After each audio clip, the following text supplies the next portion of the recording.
en estos días que son tan especiales, y ahora les voy a contar por qué. La foto, esa foto es muy notoria porque es una foto que reúne en una sola imagen un momento fundamental de la literatura uruguaya y del ámbito literario uruguayo en el siglo XX. Allí vemos a una serie de jóvenes bastante emocionados. Si ustedes analizan cara a cara, hay sonrisas de emoción, de entusiasmo, de mucha alegría, y están reunidos en torno a un señor, que es el señor de barba canosa y calva pelada, que es nada más y nada menos, no sé si hay alguno que lo reconoce, es el poeta español Juan Ramón Jiménez. Conocido universalmente, sobre todo por su obra Platero y yo, que comenzó siendo una historia infantil, la historia de un burrito y un niño en un pueblo de Huelva, pero estamos hablando de uno de los mayores poetas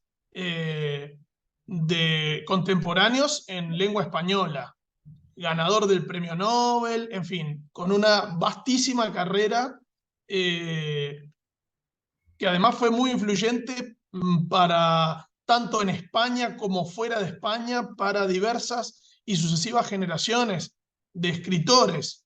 En particular, aquí estamos hablando de una, que es la llamada generación del 45 en el Uruguay, pero al mismo tiempo fue muy importante para la famosísima generación del 27 en España, y luego como docente fue muy influyente en otros países de América, en Estados Unidos y finalmente en la Universidad de San Juan de Puerto Rico, donde terminó su vida a mediados de la década del 50.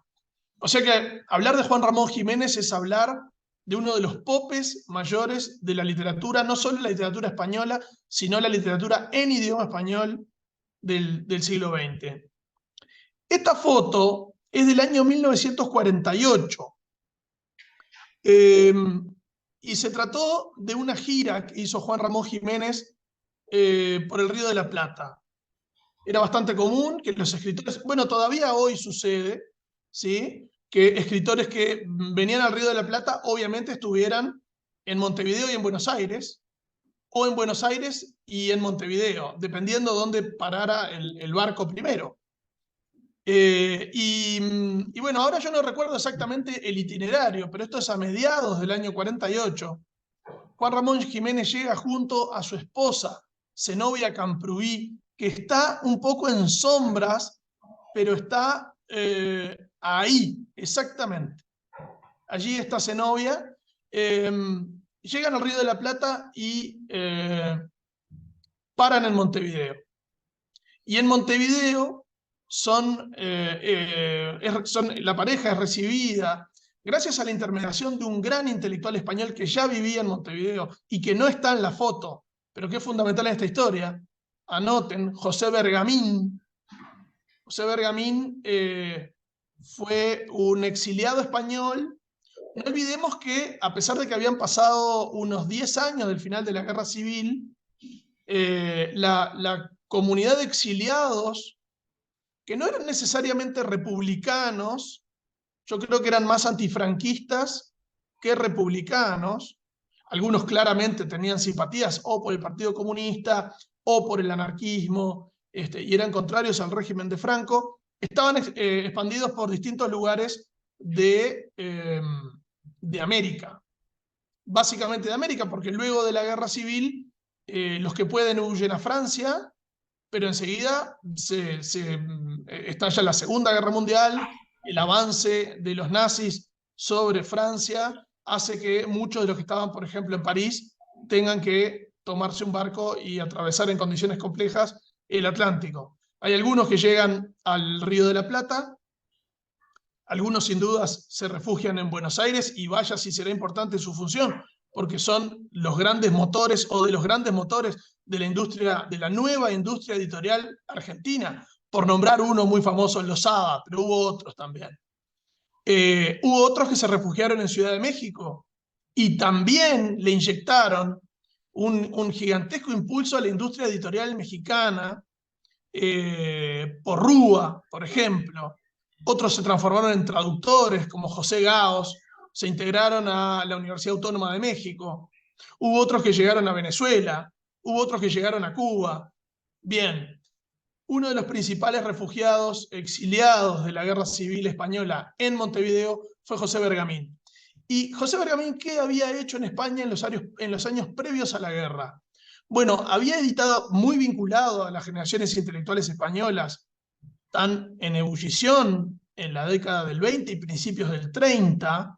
Recordemos que es la época de las vanguardias, es el llamado periodo de entreguerras, es la eclosión de los nuevos movimientos de experimentación a nivel literario, pero al mismo tiempo, porque el caso español es realmente original, hundidos en la tradición, inevitablemente compartiendo algunos puntos de la vanguardia del futurismo, del surrealismo, de la exploración de los elementos ilógicos del lenguaje. Ya estaba por allí también el psicoanálisis integrado, por supuesto subidos en las ancas de las nuevas ideologías, experimentación con el lenguaje, rompimiento de los cánones de métrica y de rima. Por lo tanto, había una auténtica revolución en la literatura en España. Pero al mismo tiempo España era España y tenía 500 años de imperio, tenía el crucifijo y la espada, como decían los conquistadores, muy metidos internamente en su idiosincrasia. Tenían, por supuesto, estaban regidos por una monarquía, hasta que en el año 31 viene la llamada Segunda República. Bueno, en fin, en ese entorno de tanta creatividad y al mismo tiempo de tanto quiebre generacional, José Bergamín lleva adelante la edición de una revista que va a ser muy señera, que se llamó Cruz y Raya. Fundamental, porque era una revista católica, pero al mismo tiempo Bergamín era un hombre con inclinaciones socialistas. Esto es interesante desde el punto de vista del contexto político en el que se movía España. Por ejemplo, el creador de la Falange española, José Antonio Primo de Rivera, también era poeta y era intelectual, y compartía con los partidos de izquierda y de ultraizquierda un montón de elementos en común. Por ejemplo, estaba a favor de la organización gremial de la sociedad, de las reivindicaciones de los más desposeídos frente al capitalismo, y al mismo tiempo era muy crítico del liberalismo. Entonces, la extrema derecha, digamos, por un gran elemento católico, tenía elementos de contacto con el comunismo y con el socialismo y en algunos casos hasta con el anarquismo. Nombro esto para que ustedes tengan un poco la medida del cóctel del que estamos hablando previo a la Guerra Civil. Luego, obviamente, la guerra terrible, como fue la Guerra Civil Española, simplificó un poco los bandos. Entonces, un católico convencido, con ideas progresistas, como era José Bergamín, es censurado y debe huir de España. La suerte, a pesar de su derrotero dramático, hace que haya recalado en Montevideo. Y en Montevideo rápidamente se integra a la Facultad de Humanidades de la Universidad de la República. Y entra en contacto con toda esta juventud que está aquí en esta foto. Y ahí vamos a repasar un poco quién es quién en la foto, porque me pareció importante hacer un poco el meandro, la vuelta de tuerca con Bergamín, porque Bergamín va a ser muy influyente en todos ellos y en particular en la protagonista de este encuentro, que es Ida Vitale. Nacho, capaz que vos me podés ayudar un poco con el cursor, ¿no? Con el mouse. Vamos a empezar por, en mi imagen está contra la derecha, con un cigarrito y una sonrisa bastante amplia. Ese es Ángel Rama. Ángel Rama, entonces, era una joven promesa de la crítica literaria en el Uruguay, colaborador de varias revistas importantes como Escritura, luego va a venir Clinamen. Él no solamente la fundó, sino que además era el editor y participaba escribiendo. Luego va a ser un crítico que tiene una larguísima trayectoria en las décadas del 60, 70 y principios de los 80, muere trágicamente en un accidente de aviación en el año 83.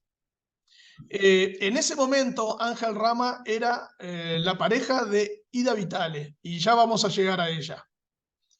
A la derecha de Ángel Rama está Emir Rodríguez Monegal, probablemente el otro gran crítico literario del siglo XX en el Uruguay. Emir fue editor, entre otras publicaciones, de la sección literaria del famoso semanario Marcha. El semanario Marcha, que fue muy influyente en el Uruguay y en toda América. Fue un semanario donde la crítica, tanto de literatura como de cine, como de teatro, como de cultura en general, fue muy notoria y traspasó fronteras. Toda la llamada generación del boom publicó en Marcha, de la mano de su creador y editor, Carlos Quijano. Marcha se fundó en 1939 y funcionó ininterrumpidamente hasta el año 74, en que fue censurada por el gobierno militar. Emir y Ángel Rama ahí están sonrientes y están uno junto a otro, luego se transformaron en acérrimos rivales. Las posturas políticas los distanciaron, la Revolución Cubana fue un gran parteaguas. Ángel Rama adhirió de forma muy notoria a la Revolución Cubana y a la construcción de un hombre nuevo latinoamericano, mientras que Emir se mostró mucho más crítico y más distante, más desconfiado. Y bueno, entre ambos se hicieron dos escuelas y se transformaron en una especie de Nacional Peñarol, River Boca, Racing Independiente de la crítica literaria. Y hay quienes dicen que los invitaban a los simposios para verlos pelear nada más y para ver cómo quedaban enfurecidos uno frente a otro. Pero bueno, aquí estamos en el 48 y realmente los tenemos como amigos integrando la generación del 45. Al lado de Emir está nada más y nada menos que Idea Vilariño, autora que seguramente ustedes han escuchado, o algunos quizá también hayan leído. Es una de las grandes poetas del 45, que continuó una muy linda tradición. El Uruguay, antes de que los temas de género estuvieran en la parte alta de la agenda, antes de que los llamados nuevos feminismos se impusieran en la currícula de las universidades y a nivel social, a nivel legal también. Por suerte el Uruguay tiene una muy linda tradición de mujeres importantes, de mujeres que llevaron adelante y que empujaron a las generaciones, sobre todo en poesía, no solo, pero predominantemente en poesía. Y de alguna manera, Idea Vilariño y también Ida Vitale continúan, bueno, un legado en su estilo, con sus diferencias, con sus matices, que en el 900 llevaron adelante, por ejemplo, Delmira Agustini, Juana de Barburú, María Eugenia Baferreira, y que en la generación siguiente llevaron adelante, por ejemplo, Esther de Cáceres o Orfila Bardesio. Así que bueno, parece que ahí estamos hablando de 3 generaciones sucesivas, estamos hablando de más de 4 décadas donde han tenido a autoras de mucho peso en el rol protagónico. Bueno, luego viene Juan Ramón Jiménez, luego viene María Inés Silva Vila, esposa de Carlos Maggi. Vieron que ya les dije que Ángel Rama era la pareja de Ida Vitale. Acá tenemos un nuevo matrimonio. María Inés Silva Vila con Carlos Maggi. Maggi, narrador, dramaturgo, crítico literario. Al lado está el más alto y de bigotes, es Manuel Claps, amigo y por momentos amante de Idea Vilariño. A su lado está Zulema Silva Vila, hermana de María Inés y casada con Manuel Flores Mora, conocido en el Uruguay como Maneco Flores Mora, que es este de bigote que está acá abajo. Ahí está. Seguimos la vuelta aquí a la izquierda y están Amanda Berenguer, que es la que tiene el vestido a cuadros, con una moña, y al lado su esposo, que es José Pedro Díaz, ensayista, novelista y ella poeta. Ellos son los dueños de casa, son los anfitriones de esta casa que quedaba en la calle Mangaripé, barrio de Punta Gorda. No sé si ustedes han estado en Montevideo o si conocen los barrios de Montevideo. Punta Gorda queda muy cerca de Carrasco, estamos hablando de la costa este de la ciudad. Y en esta casa se reunían sucesivamente el grupo del 45. Aquí obviamente tienen un invitado de lujo, como Juan Ramón Jiménez y su esposa Zenobia. En el centro es la que pareciera tener la cara más nítida y con una luz particular, está Ida Vitale.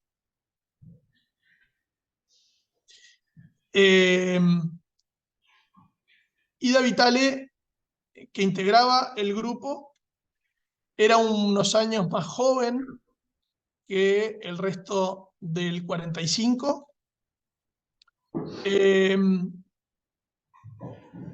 Y que ya tenía en el año 48 unos papeles abocetados con unos primeros poemas que van a ser lo que luego se edita en el año 49 como La luz de esta memoria. Lo interesante de esta foto, más allá de que los reúne y la presencia de Juan Ramón Jiménez como el gran pope, ¿no? El gran faro de esa generación, es que en el fondo de esta casa, en un galpón, había una máquina particular, una imprenta tipo Minerva, ese es el nombre del modelo, que ellos habían bautizado como la Galatea. Ahí la tenemos. Ahí están José Pedro y Amanda trabajando en la Galatea. Como ustedes pueden ver, yo no sé si alguna vez ustedes pudieron tener la experiencia de ver una imprenta de este tipo, que obviamente no tiene motor. Esta imprenta es del año 1902. Es tracción a sangre, o sea, para que funcione y para que se mueva hay que accionar un pedal. Para que tengan una idea, capaz que ustedes reconocen entre sus abuelas algunas viejas máquinas de coser con un pedal abajo que se apretaba con los pies. Ahí veo algunos que dicen que sí. Bueno, el sistema es el mismo, tiene un gran pedal. El pedal mueve esa enorme polea que tiene una manija y por una serie de engranajes lo que hace el movimiento es que ahí no se ve bien, pero ahora capaz que tenemos un video para poder mostrar el mecanismo. Ese disco se entinta con la tinta de los rodillos. El disco pasa por arriba de una matriz de hierro que va encastrada en un cuadrante también de hierro. Toda la máquina es de hierro. Bueno, ahí tenemos un poco algunas imágenes que muestran a Gabriel Pasariza, que fue quien la restauró. Esta máquina llegó como donación dentro del archivo Díaz Berenguer a Biblioteca Nacional en el año 2011. Estaba muy viejita, muy enrumbrada, no funcionaba. Y nosotros tomamos la decisión de restaurarla. En un principio restaurarla, que era sacarle el monóxido y ponerla un poco más coqueta. Cuando Gabriel Pasariza realizó ese trabajo, nos dijo que, bueno, que era un tanque de guerra, que no solamente podíamos ponerla coqueta, sino que además podíamos devolverle su esencia, que es que volviera a imprimir. Y ahí ya manejábamos, digamos que otro escalón, subíamos un poquito la apuesta, porque no era dejarla como un gran objeto para observarlo en características de museo. No, no, no. Ahí lo que teníamos es la posibilidad de que volviera a imprimir. Y eso generó, bueno, obviamente un gigantesco desafío para todos aquí en el equipo de biblioteca. Entonces, esta máquina estaba en el fondo de la casa de los Díaz Berenguer. Los Díaz Berenguer, además, tenían un sello propio que se llamó también La Galatea. De hecho, miren, les voy a mostrar aquí, esta es la primera edición de La luz de esta memoria. No sé si la ven allí, dice La Galatea, Montevideo. Acá está con una tapa dura, pero en realidad la tapa original era esta. Miren el tamaño. A ver ahí.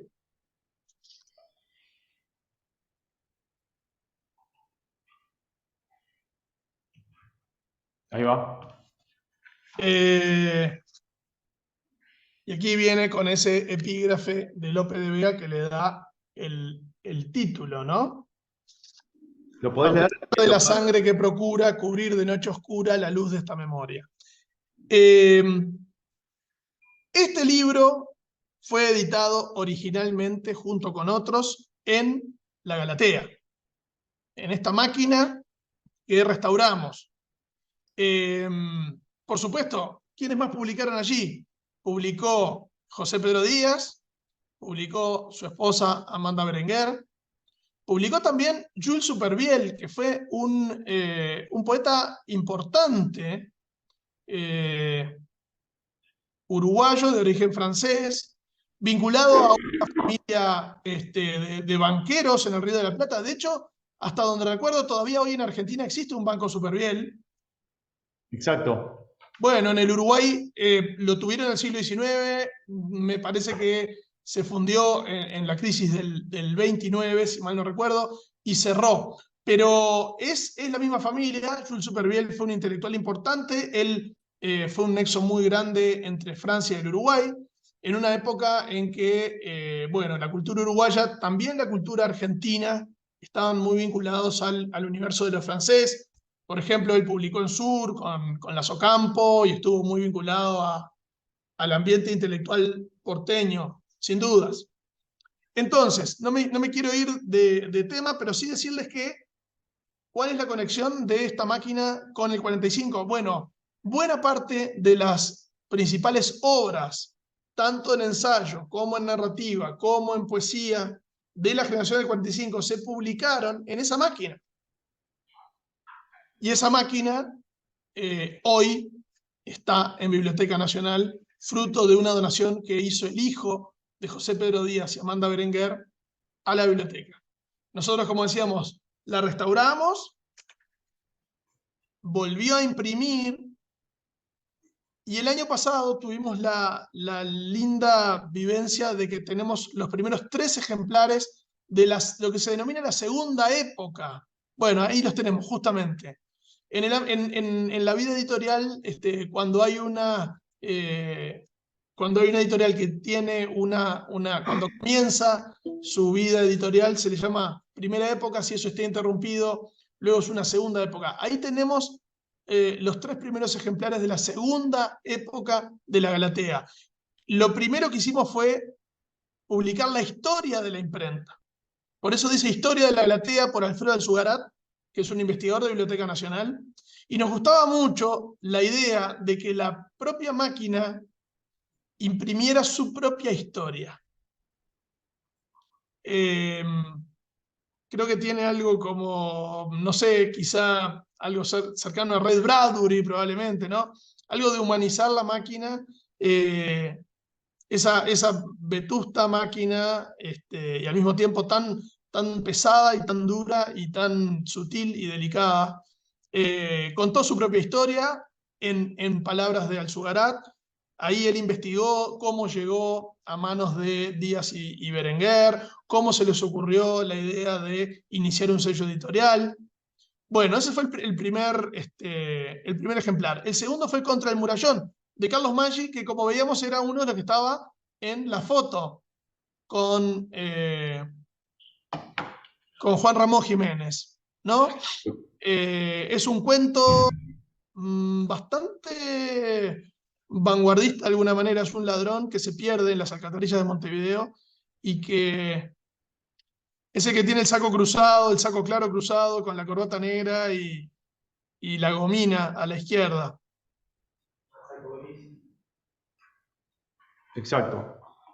El pibe Maggi, le decían, exactamente. Ese tipo bastante elegante es Maggi. Y este cuento es el primero que publicó en el semanario Marcha, en el año 43. Ese es el segundo ejemplar. Y el tercer ejemplar es una antología de poesía que se llama Otro 45. ¿Por qué otro? Porque los autores que están allí, los 9 autores que están allí, no están en la foto. Son los representantes más conocidos ni taquilleros de la generación, pero nosotros considerábamos que sí merecían tener su destaque. Villa, por ejemplo, Carlos Brandi, Orfila Bardesio, Arsino de Moratorio, Fernando Pereda, por nombrar algunos que nunca habían pasado por la Galatea. Entonces también creímos que era un lindo guiño que tantos años después sus poemas pudieran ser impresos por esa máquina que en su momento no los tuvo. Así que con estos tres ejemplares iniciamos la nueva época de la Galatea. Quiero decirles algo que tiene que ver directamente con el acervo de la biblioteca de la Universidad Austral. La intención, y esto lo conversábamos con Nacho, es que la Biblioteca Nacional del Uruguay realice una donación de los 3 ejemplares para que estén disponibles en su formato físico allí, en la universidad. Además, paso el aviso, creo que ya se los dijeron, pero estos ejemplares están escaneados y están disponibles en versión digital en la página web de la Biblioteca Nacional del Uruguay, que es www.bibna.gov.uy.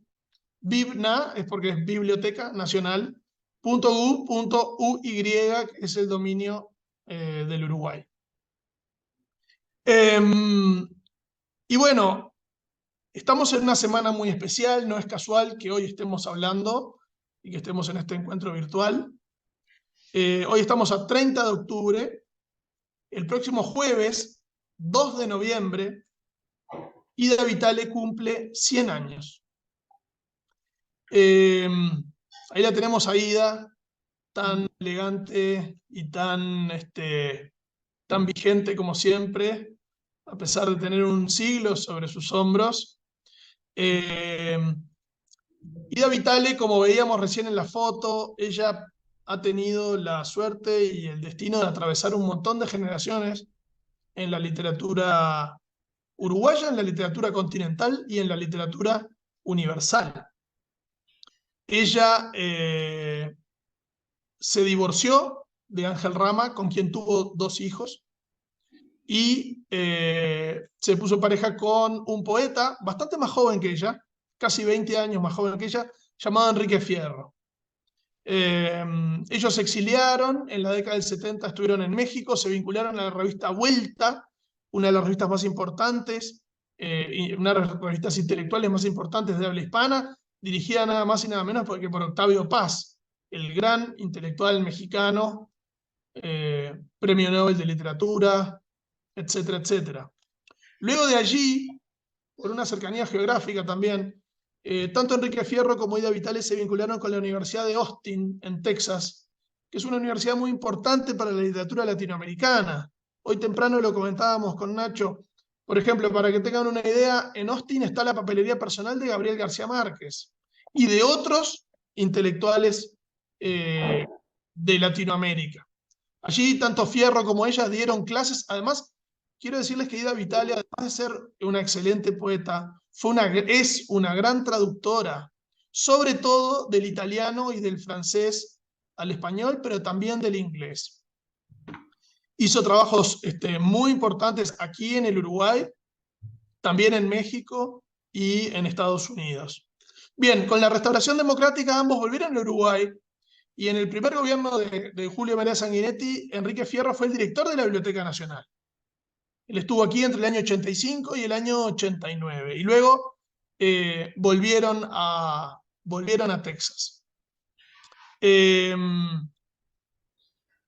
La importancia de esta semana es aprovechar, en el buen sentido del término, el milagro de que Ida Vitale esté cumpliendo 100 años y que podamos festejarlo con ella.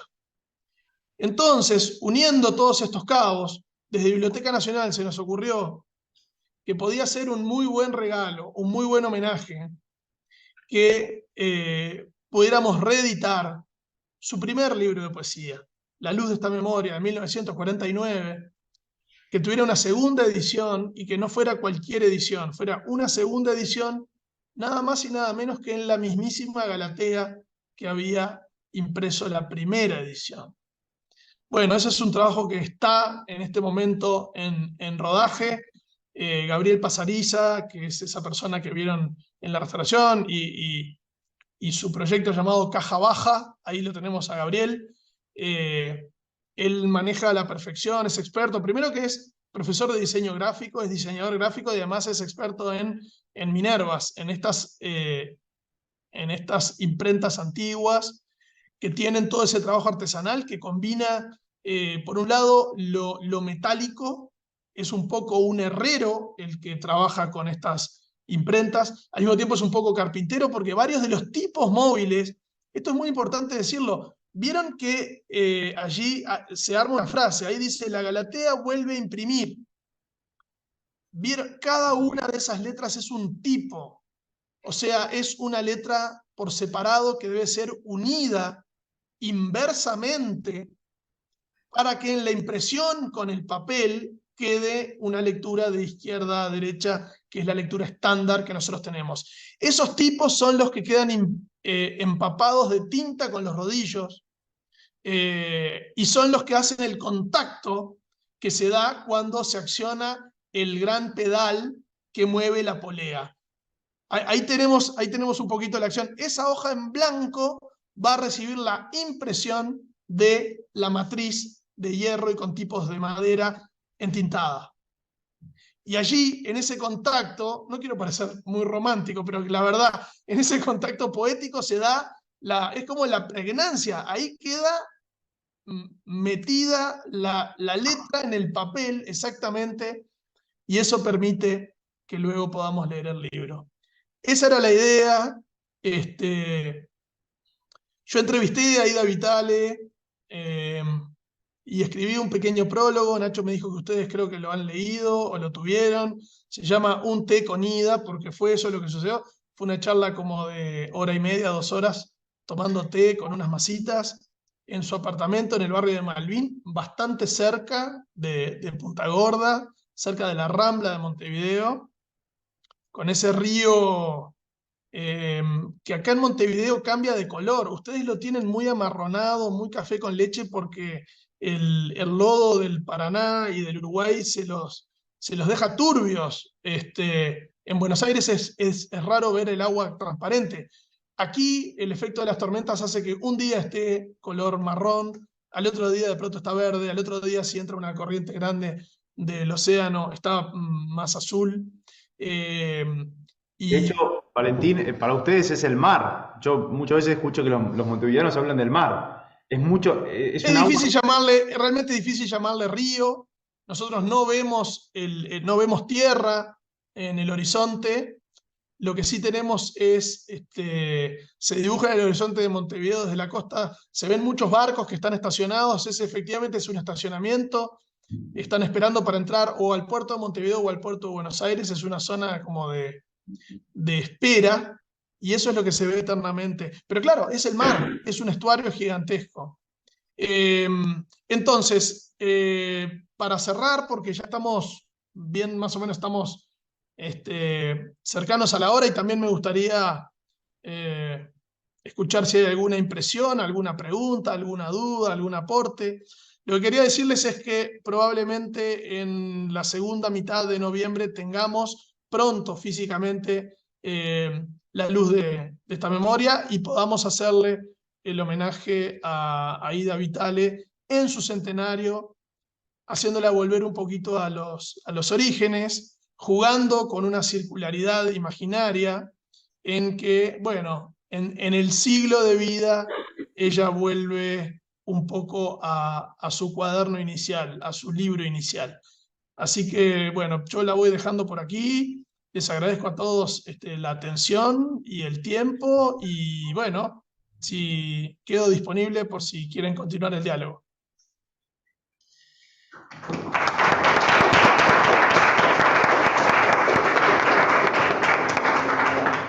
Bueno, antes que nada, Valentín, en nombre de todo el curso, te agradezco.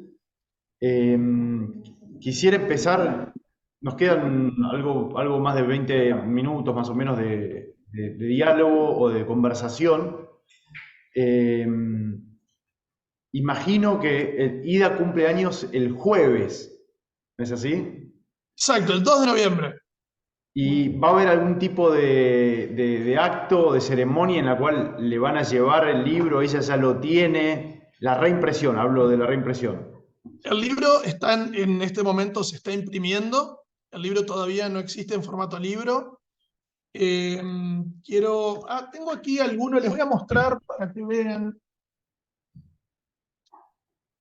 Aquí tengo para que vean, es muy artesanal la edición. El lomo está cosido con hilo, o sea, no es una grampa, sino que tiene.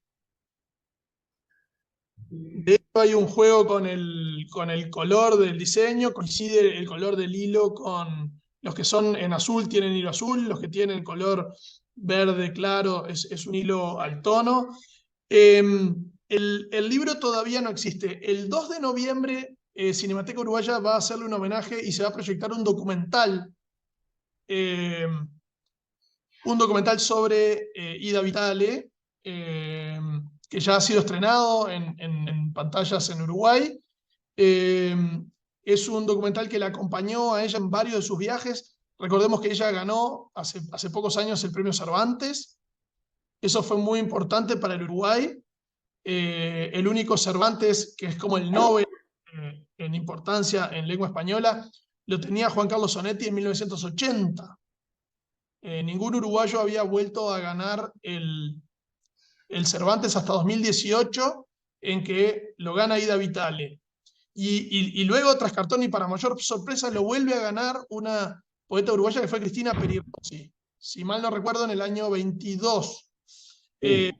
Por lo tanto, esto ha generado a nivel internacional y a nivel editorial, obviamente, ¿no? El efecto que han tenido estos premios, sobre todo es que vuelve a reeditarse la obra de estas autoras y además se las invita a múltiples festivales, ferias, encuentros, simposios, se las condecora, etc. Entonces, bueno, Ida, que no para realmente, tiene una energía fiable, ha recorrido buena parte del mundo en estos años y fue acompañada por Marínez Arrillaga, que además casualmente es nieta de Maggi, o sea, hay una cuestión un poco como endogámica allí. Hizo un documental y creo que se va a proyectar ese día, creo que ahí está la idea de llevar una torta y cantarle feliz cumpleaños.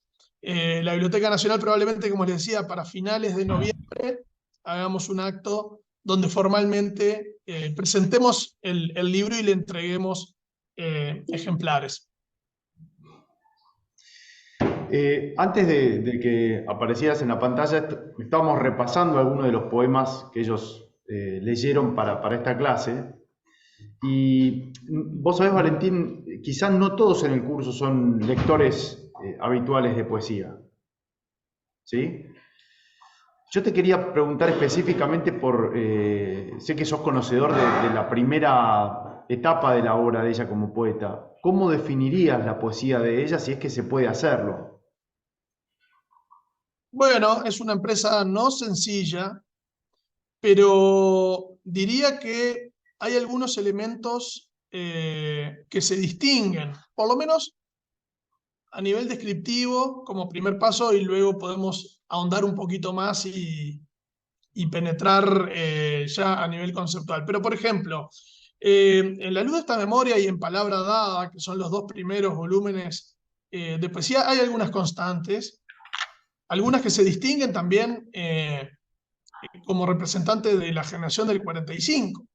Por ejemplo, desde el punto de vista estructural y formal del poema, hay una clarísima influencia de la generación del 27, como decía hoy, y de la poesía española del periodo de entreguerras, de las décadas del 20 y del 30.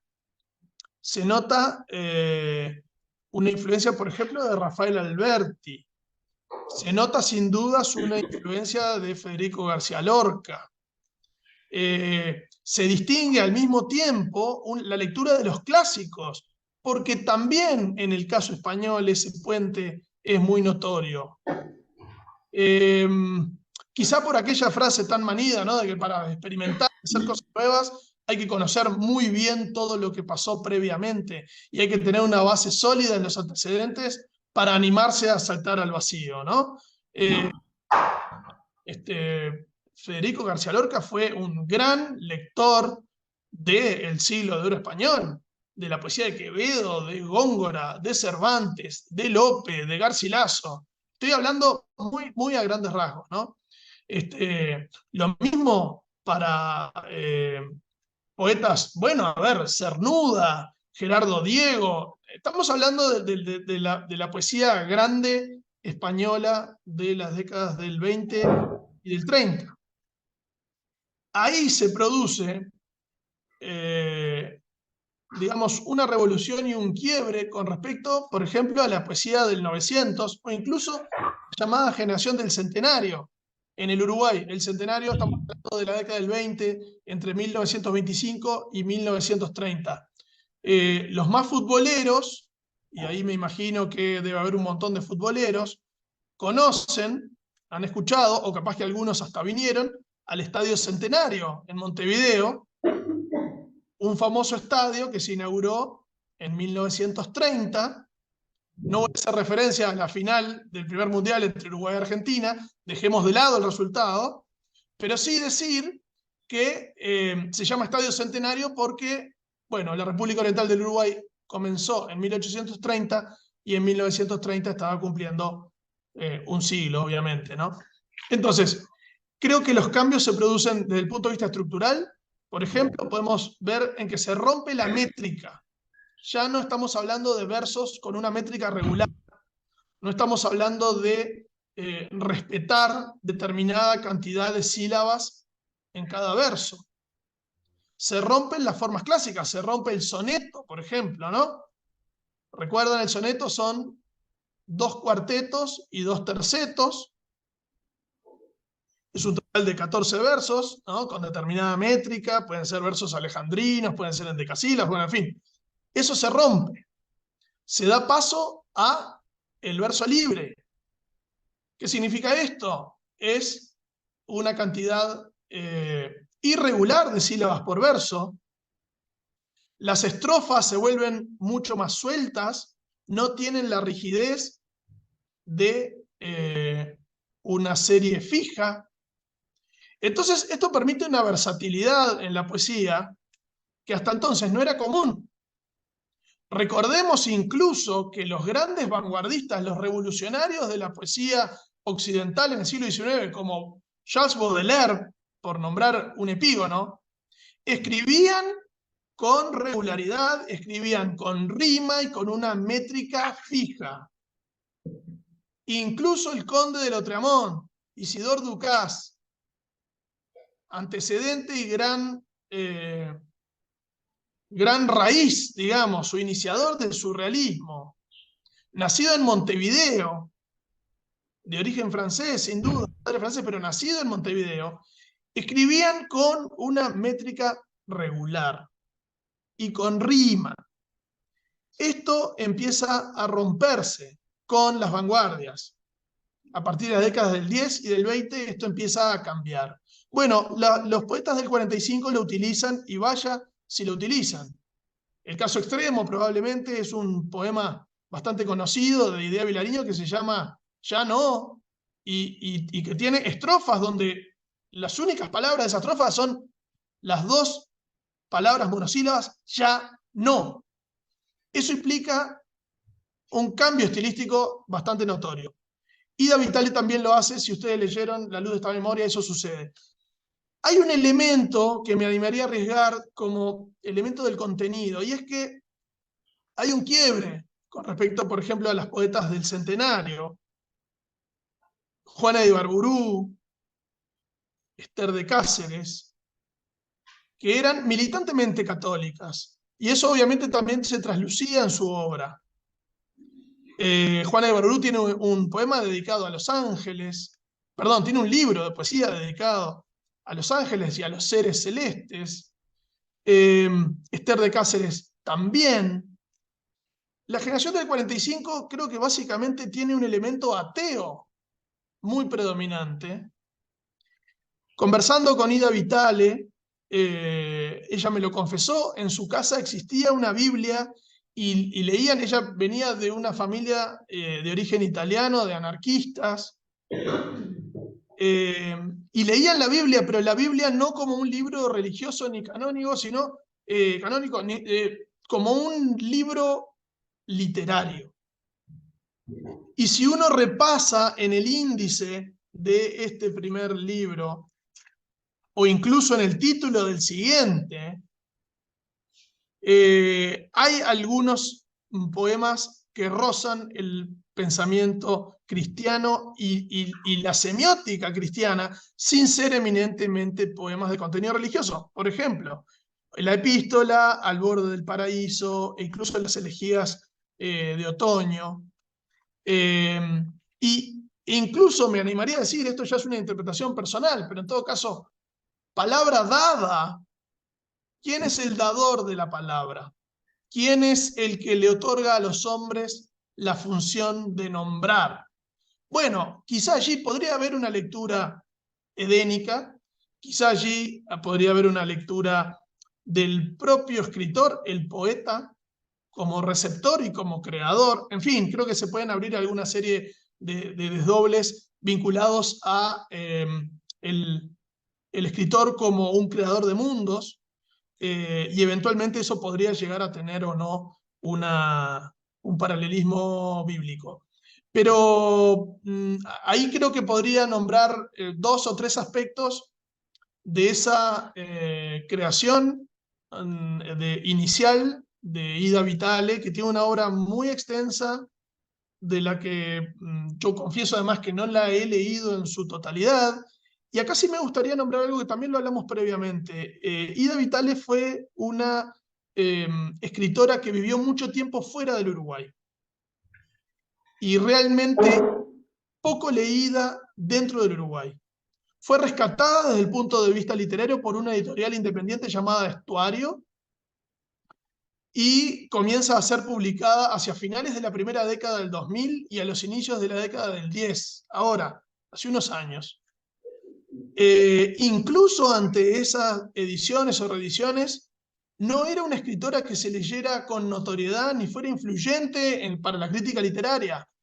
Era una rareza, era como una rémora que todavía seguía viva, una testigo fiel de las vivencias del 45, pero no tenía la notoriedad que claramente tiene hoy luego de sus premios. Eso es muy notorio y es muy particular.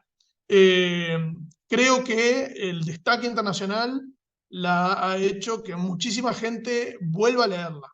Y eso me parece muy importante. Ella recibe a los 100 años, a los 80 y largos, 90 años, un destaque internacional muy notorio.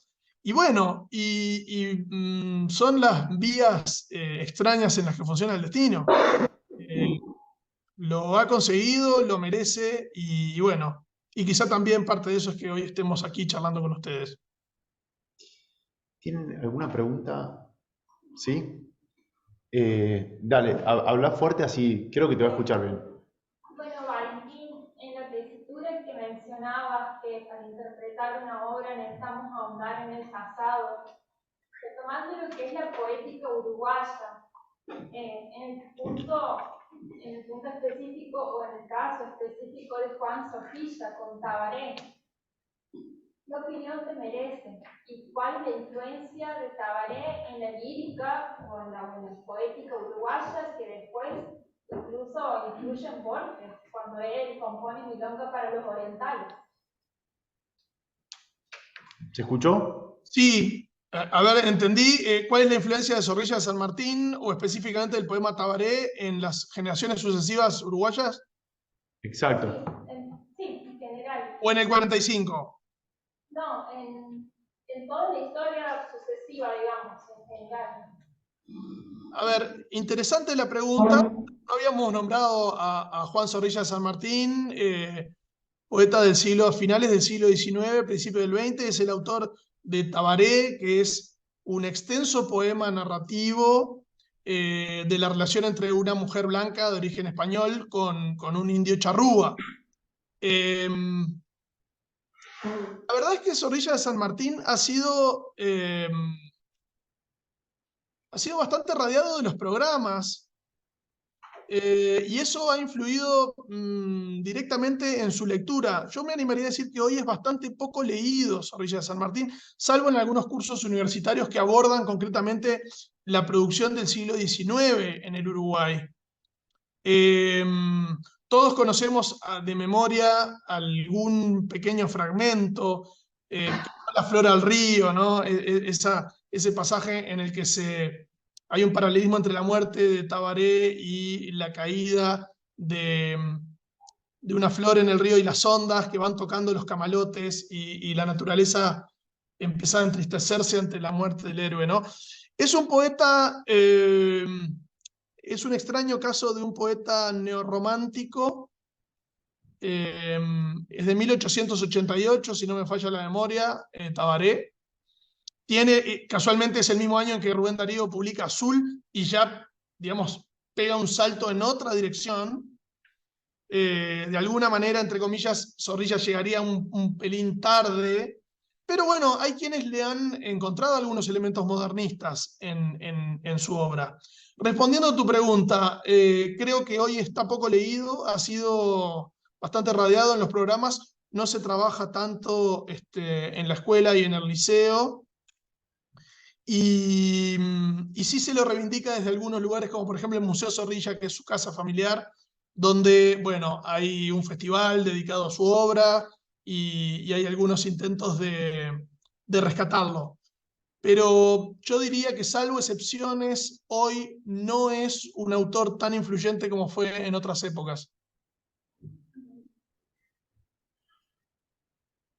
Muy bien. ¿Alguna pregunta más o comentarios que quieran hacer? Serán bien recibidos. ¿Preguntas o comentarios? Maca, speak up. En el prólogo, en un momento, dice que cuando le preguntaste a Ida si se acordaba de algo del 45, del 49, ella te contestó: la memoria estorba a lo largo de la vida. ¿Fue licencia poética o realmente te dijo eso? No. Sería, a ver, sería un mentiroso si yo inventara una frase que ella no me dijo. No, yo también fui periodista durante 10 años y éticamente sería para mí imposible modificar un testimonio de una persona con la que hablé cara a cara. Tenía un editor, lamentablemente fallecido, que nos decía una frase que era soberbia, decía: no dejen que la realidad les arruine una buena historia. Obviamente que era irónico, hay veces que la realidad definitivamente nos arruina un buen título o una buena historia, pero hay que ser fieles a la realidad. No, esa frase es de ella. De hecho, cuando comenzamos la entrevista entre el té y las masitas, el ventanal y el Río de la Plata de fondo, ella me dice que no se acordaba de nada. A lo cual se rió y yo también me reí, porque íbamos a hablar un poco de los orígenes y no era una gran manera de comenzar el diálogo diciéndome: no me acuerdo de nada. Pero efectivamente, como sucede, creo que nos sucede un poco con todos, o con todos los que ya tenemos un poco de canas, y es que somos capaces de reproducir y rearmar algo que sucedió hace mucho tiempo y nos cuesta acordarnos de lo que pasó anteayer. Y eso efectivamente le sucedió porque comenzamos a charlar y efectivamente fue como frotar una lámpara. Empezaron a surgir los recuerdos, empezaron a surgir las anécdotas. De todas maneras, creo que fue bastante sincera ella, porque definitivamente hay un montón de tramos de su vida que no quería recordar. Y no dudo de que le estorbe. Es probable que sea muy humano esto, ¿no? Piensen ustedes quizá en sus propias historias personales. Todos tenemos motivos de olvido, todos tenemos cierta carga. Es muy probable que ciertos recuerdos pesen y estorben, sean una molestia. Imaginen, ustedes son veinteañeros, imaginen en alguien que va a cumplir 100 y que vivió 4 veces lo que han vivido ustedes. Yo creo que fue bastante bastante sincero lo que me dijo y al mismo tiempo creo que ella misma pudo contradecirse, porque enseguida comenzó a desplegar una serie de palabras dadas que me desplegaron todo un mundo vinculado a su juventud, vinculado a las circunstancias de su vida y vinculadas a su primer creación literaria, de la cual también debo confesar yo, ella reniega un poco, dice que hay poemas que reescribiría o que quitaría directamente. Le sorprendió la propuesta nuestra de publicar de nuevo su primer libro. Me dijo que hacía mucho tiempo que no lo leía y en algunos sentidos que esa forma de escribir la había superado. Pero bueno, como todo libro es uno de sus hijos y tiene que aceptarlo. Valentín, lamentablemente estamos ya pisando, ya estamos en hora y me quedaría hablando un rato más, pero acá veo que hay gente afuera del aula esperando de otra unidad académica que tiene que tomar el aula. Así que bueno, agradecerte en nombre de todo el curso y como último comentario o pregunta, si alguno de los aquí presentes anduviera de paso por Montevideo, ¿cómo se puede acercar físicamente a la Biblioteca Nacional y tomar contacto con eso? Bueno, si alguno de ustedes cruza Montevideo, los esperamos con mucho gusto en la Biblioteca Nacional del Uruguay, Avenida 18 de Julio 1790. Esto es entre Gaboto y Tristán Narvaja. Esas son las coordenadas. Es muy sencillo, lo ponen en un Google Maps y les marca el sitio. Pueden venir hasta aquí. Hay visitas guiadas. Pueden ver la Galatea. Pueden recorrer la biblioteca. Pueden ver la sala de ficheros, la sala de lectura Artigas. En fin, creo que es un muy lindo paseo y los recibiremos con mucho gusto. Digan que son alumnos del Austral, alumnos de Nacho Di Tulio, y ya esa es la mejor contraseña. Buenísimo. Bueno, Valentín, un abrazo muy grande, espero verte pronto y gracias acá de parte de todo el curso.